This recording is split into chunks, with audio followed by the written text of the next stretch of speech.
Alright, everybody's talking about Lent and giving up their meat for 40 days and for 40 nights. All that shit. And that's cool, man. That's a nice template for temperance, you know? It's a way to streamline your wants and desires, your good pleasures.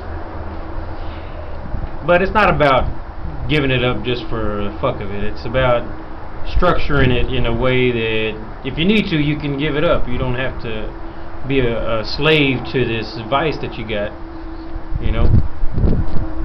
I think it was George Carlin used to talk about that when you first he was referencing weed or marijuana.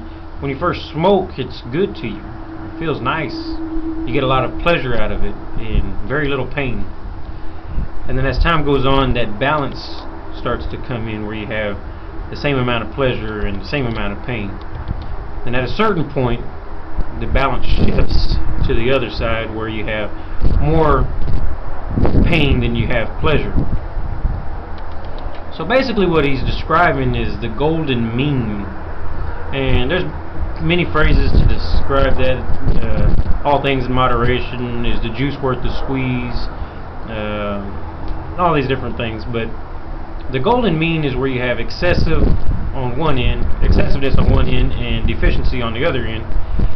And you want to strike a balance in that. You know, you say don't eat too much sugar. Well, you can have sugar, just not too much of it. You can have alcohol, just not too much of it. And all the poisons like that, sugar, alcohol, tobacco, weed. I mean, I like weed, but I like cigarettes too. I like alcohol. I haven't smoked weed in about, I don't even know how long. It's been a while now. A couple years, several years, I guess. Anyways, the point is that to strike a balance is the key.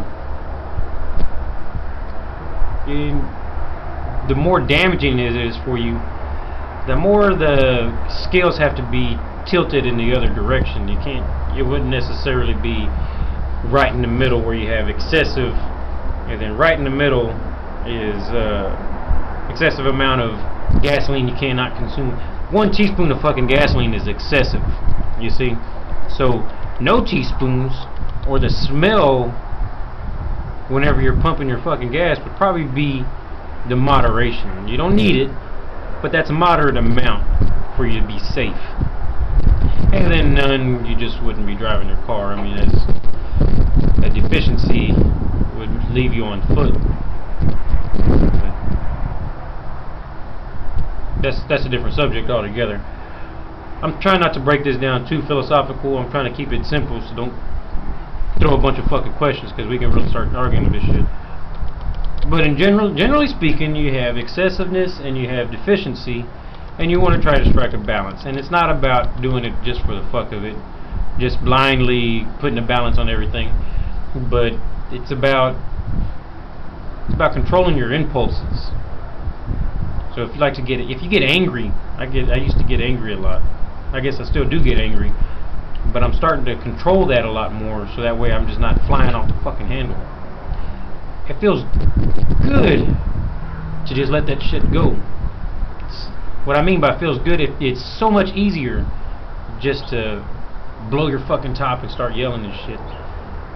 Just lose your fucking mind. But it's easier, I mean it's harder, it's a lot fucking harder for you to practice the virtue of temperance and calm your fucking ass down and apply a little tenderness. Anyways, this video is going longer than what I thought. Strike a balance, temperance. Try not to be too much of an asshole. And remember, in moderation, you need moderation. Okay, go with all. Be awesome. Don't forget to like, share, and subscribe. Put your comments below if you have any suggestions on what you want to see. I'll see what I can do. Catch you later.